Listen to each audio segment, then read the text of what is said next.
Ahora sí, ¿Eh? ahora sí. Muy bien, estimados inscriptores entonces a la Escuela de Ministerio de la Diócesis acá de Concordia. Eh, Vamos a grabar hoy el primer tema, que es un tema introductorio, digamos así, en general, para después ir en los sucesivos temas, ir al núcleo más central, digamos, de nuestra fe, que es fundamental para entender el sentido de los servicios de ministerios en la Iglesia. Bueno, antes que nada creo que tenemos que presentarnos. Aquí está Valentina, eh, que es parte del equipo que tenemos de ministerio. Y bueno, Valentina, podés presentarte, digamos, ¿no? Bien, bueno, buenas, bienvenidos. Qué bueno que estén del otro lado. Bueno, mi nombre es Valentina, soy profe de Ciencias Sagradas y estamos acá asumiendo esta nueva tarea, nuevo desafío. Bien, y yo, bueno, Alfonso Frank, ¿no? Soy licenciado en Teología y en Sagrada Escritura. Así que bueno, para no perder más tiempo, la cuestión, el planteamiento inicial que tenemos que hacer, si hay realmente ministerios en la Iglesia.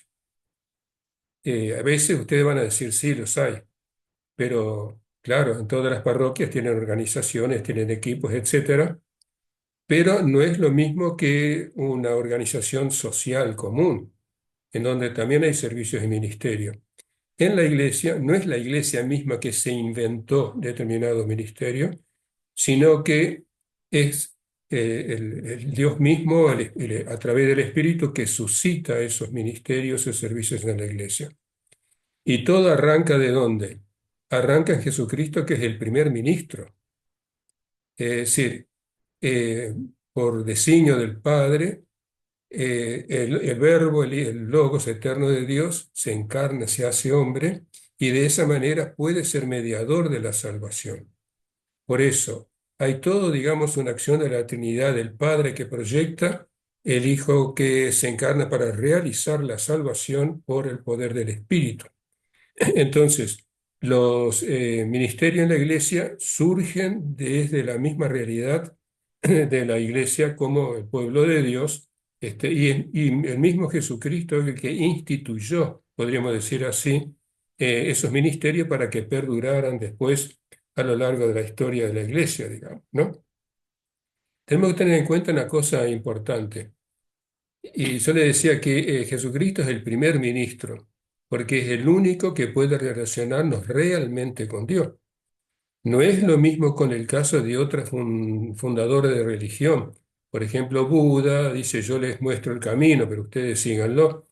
O Mahoma, que dice, yo les entrego el Corán, que es la traducción literal del libro de oro que está en el cielo, pero después Mahoma queda de lado.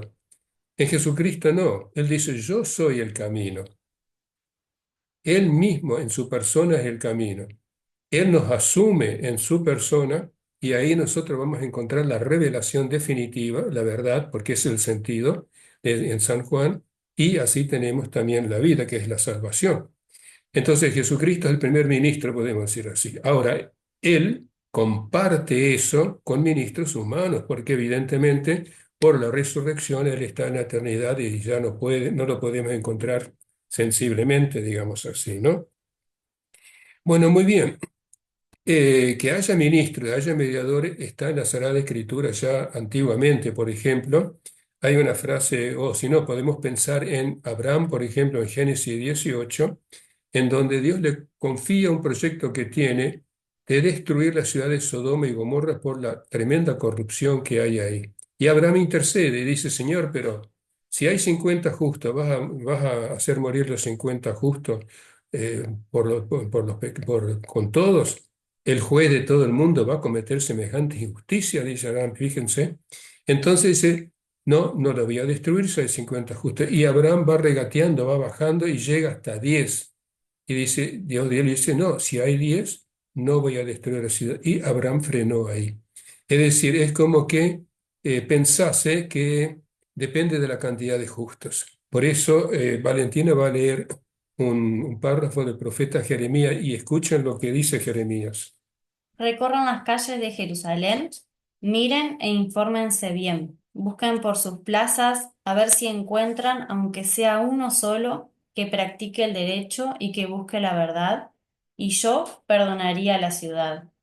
Alguien debe anunciar y dar efectivamente a los hombres el conocimiento de la salvación que se resume en Cristo Jesús. Claro, vio cómo el Jeremías dice, uno solo basta. Fíjense cómo Jeremías está 600 años antes de Cristo. Entonces ya se está previendo, digamos, como en el Antiguo Testamento, se está preparando la mediación de Jesucristo como tal. Ahora, la pregunta es, eso, los poderes que tiene Jesús, porque Él tiene lo que el Nuevo Testamento habla de la exusía, o sea, se nota en su enseñanza, nadie enseña con esta autoridad, dicen, no es como los escribas, etcétera, por los milagros que hace, los exorcismos, todo esto significa que Él tiene el poder verdaderamente de la salvación. Ahora, la pregunta es, esas funciones de Jesús, esa mediación de Jesús o su ministerialidad, ¿se traslada a la iglesia? Bueno, esos poderes sí realmente se trasladan. Eh, ¿Podés leer este párrafo, digamos, ahí? Yo he recibido todo poder en el cielo y en la tierra. Vayan y hagan que todos los pueblos sean mis discípulos, bautizándolos en el nombre del Padre y del Hijo y del Espíritu Santo, y enseñándoles a cumplir todo lo que yo les he mandado. Y yo estaré siempre con ustedes hasta el fin del mundo. Bueno, esto es de la Conferencia Episcopal Alemana, que tiene, digamos, un texto muy importante sobre los presbíteros, pero se aplica, digamos, para el caso, digamos, ¿no? Ahora, esto que Jesús confía a sus apóstoles, y de ahí digo que él, en ese momento Jesús, a lo largo de todo su ministerio, evidentemente, que dentro de los 70 discípulos elige a 12 y dentro de los 12 destaca especialmente a Pedro, ahí está instituyendo el ministerio apostólico. Y eso confluye con esta palabra que vamos a escuchar del resucitado, ¿no? Donde él los instituye para que vayan por todo el mundo, evangelicen y bauticen, etcétera, digamos, ¿no? Como tal. Y eso, ese ministerio, una vez dado por Jesús, es permanente a lo largo de la iglesia, porque si no sería ineficaz toda su acción. Entonces, San Ignacio de Antioquía tiene una frase muy linda que Valentina se la va a leer. Ahora que, por vuestra parte, todos sabéis también de respetar a los diáconos como a Jesucristo. Lo mismo digo del obispo, que es la figura del Padre, y de los presbíteros, que representan al Senado de Dios y la alianza o colegio de los apóstoles. Quietados estos, no hay nombre de iglesia. Muy bien. Entonces, es claro que ya en el siglo segundo hubo una conciencia muy clara, digamos, de lo que son los ministerios. Por ahora están destacando los ministerios del orden sagrado, digamos, ¿no? Obispo, presbítero, etcétera, ¿no? ¿Y cuáles son las funciones de estos ministros? Tal como veremos en las cartas de los apóstoles y en la iglesia primitiva. Y bueno, fundamentalmente la primera es la enseñanza, ¿no? Hay que enseñar el Evangelio, ¿no? Y eso lo vamos a encontrar en todas las cartas, sobre todo San Pablo, por ejemplo, en los Hechos de los Apóstoles. Y después la otra, la potestad de gobierno, o sea, enseñanza, potestad de gobierno, uno diría pastoral, yo diría más bien pastoral, porque muchas veces las palabras tienen una carga, digamos, para nosotros, ¿no? Que no es bueno, digamos, ¿no? Y es muy interesante eh, que ver la acción pastoral de Pablo, ¿no? Yo destacaría una cosa muy interesante, porque Pablo, si bien es el apóstol, ¿no? Instituido por Jesús mismo, resucitado, él, sin embargo, no ejerce su poder, porque hay dos clases de autoridad, ¿no? Una es la autoridad de origen, el hecho de que fue elegido y autorizado por Jesús, el resucitado, ese es su origen, su apóstol. Pero no basta apelar, cuando se habla a los otros, a los fieles, no basta apelar a eso. San Pablo es muy consciente y hay otro tipo de autoridad que es la autoridad de desempeño. La manera con que Pablo desarrolla su actividad pastoral en favor de las distintas comunidades les hace comprender que él realmente vive lo que él predica, digamos, ¿no? Y en esa autoridad de desempeño nosotros podríamos destacar su pedagogía pastoral, que es muy interesante, porque Pablo generalmente no dice, ustedes tienen que hacer esto o esto está mal lo que hacen. Él busca que los fieles entiendan, comprendan y puedan optar, en cierto sentido, de forma autónoma. Entonces, yo les invitaría, porque ahora es muy largo, digamos, ¿no? Leer la primera carta a los Corintios en el capítulo 8. Ahí se trata del tema de los idolotitos, se llama, o sea, la costumbre de las comunidades de las ciudades griegas de que a veces se hacía un grupo de amigos o de familiares, se reunían en el templo, pagano, por supuesto, se ofrecía el sacrificio y se comía todos juntos ahí en el templo. Entonces la cuestión era, ¿un cristiano puede participar de esas comidas en el templo cuando es invitado? Bueno, yo les dejo la pregunta, ustedes vayan al capítulo 8 de la primera carta de los Corintios y ahí van a encontrar la respuesta. Y después podríamos dar muchos otros ejemplos, o sea, nada más que con eso, digamos, ¿no? Entonces, eh, y San Pablo al mismo tiempo va, digamos, instituyendo de alguna manera otros ministros. Por ejemplo, Timoteo y Tito son dos discípulos directos de Pablo, colaboradores de Pablo, y Timoteo va a quedar después en el fondo ya definitivamente como residente en Éfeso, Tito en Creta, como sería, digamos, dos obispos ya residenciales, que todavía no se los llama así, digamos, ¿no? Bueno, entonces vemos claro de que el ministerio de Jesús se traslada a los apóstoles como tal. Eh, Hay un ejemplo en los Hechos de los Apóstoles en donde se ve claro este tema, cómo ellos instituyen a otros. La asamblea aprobó esta propuesta y eligieron a Esteban, hombre lleno de fe y del Espíritu Santo, a Felipe y a Prócoro, a Nicanor y a Timón, a Pármenas y a Nicolás, prosélito de Antioquía. Los presentaron a los apóstoles y éstos, después de orar, les impusieron las manos. Y en esto están hechos de los apóstoles en el capítulo 6. En el capítulo 14, 23 dice, y en cada comunidad establecieron presbíteros, y con oración y ayuno los encomendaron al Señor en el que habían creído, digamos, ¿no? Está muy claro entonces que los ministerios que nacen de Jesucristo, y después San Pablo va a desarrollar también el tema, que eso se da por la acción del Espíritu. Bien, hay una frase de un teólogo muy conocido, que es Congar, que tuvo mucha influencia junto con otros, evidentemente, en el Concilio Vaticano II. Yo les voy a leer una frase. Dice, no se pueden entender los ministerios más que como una estructuración en el interior de una comunidad cristiana cualificada y viva. El ministerio no crea la comunidad como desde arriba o desde afuera, más bien es puesto en ella por el Señor para suscitarla y construirla. ¿Mm? O sea, es algo que nace de dentro por la acción del Espíritu. Entonces, podríamos hacer como una síntesis ahora. En suma, En suma, una iglesia ministerial es aquella en la que el bien de la comunidad es sentido como propio por todos los miembros de la misma.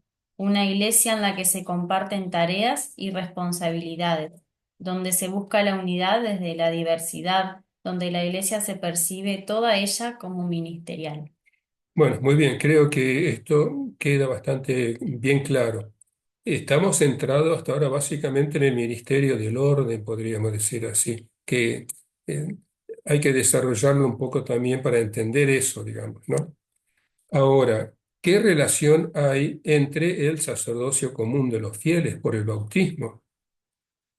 Porque hay una diferencia, digamos, entre el sacramento del orden, obispo, presbítero, diácono, ¿no? Y los fieles, que llamamos laicos, por decir así.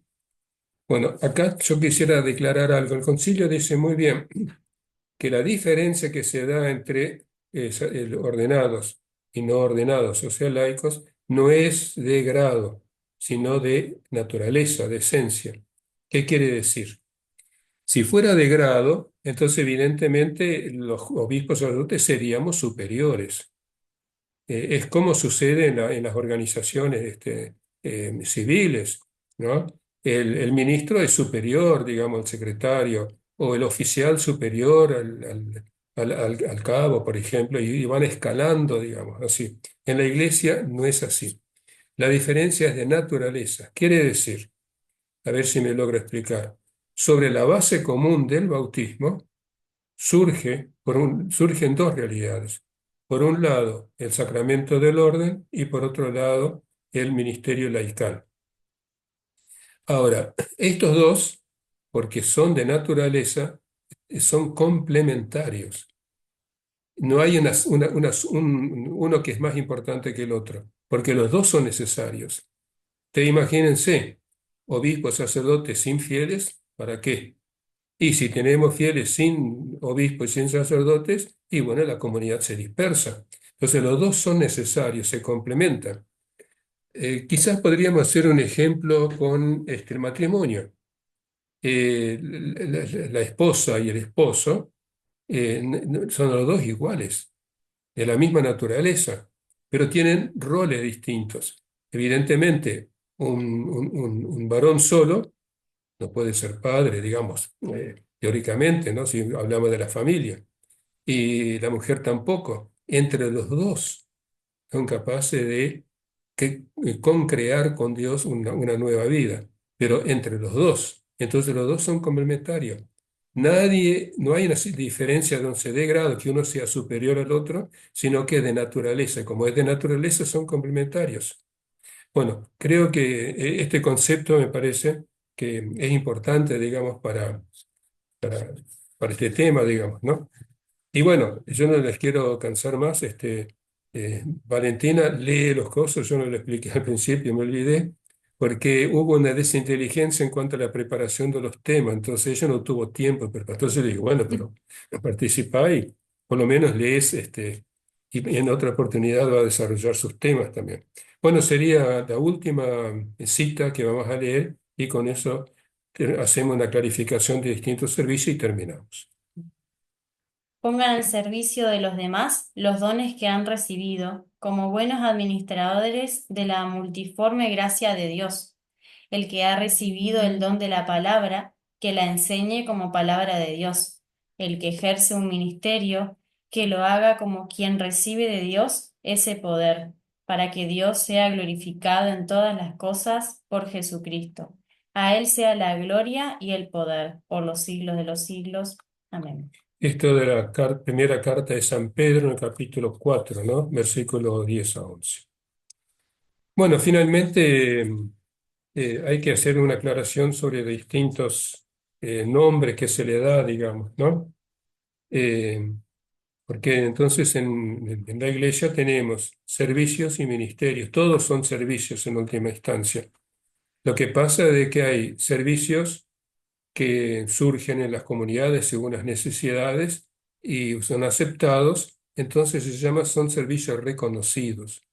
Pero también el obispo puede instituir oficialmente determinados servicios y esos son estrictamente hablando ministerios. Hasta ahora hay tres, que es el lectorado y el acolitado, que se daban únicamente a los seminaristas que se preparaban para el sacerdocio. Pero hoy esto está abierto también a los laicos. Entonces, alguien que se ha preparado para leer adecuada o proclamar adecuadamente la palabra de Dios en la liturgia puede ser instituido por el obispo como acólito, como lector o como acólito. El Papa Francisco también ha, digamos, dispuesto que también un catequista puede ser instituido oficialmente por el obispo. Entonces, habría que hacer la diferencia entre servicios comunes y después servicios reconocidos o instituidos, y esos son estrictamente los ministerios. Bien, por hoy muchísimas gracias. El tema yo lo voy a pasar por correo electrónico, por escrito, y después, bueno, les voy a dar varias otras indicaciones en ese mismo correo. Así que muy bien, muchas gracias por la atención, que Dios los bendiga y pensamos cada 10 días más o menos subir un tema. Muchísimas gracias. Gracias.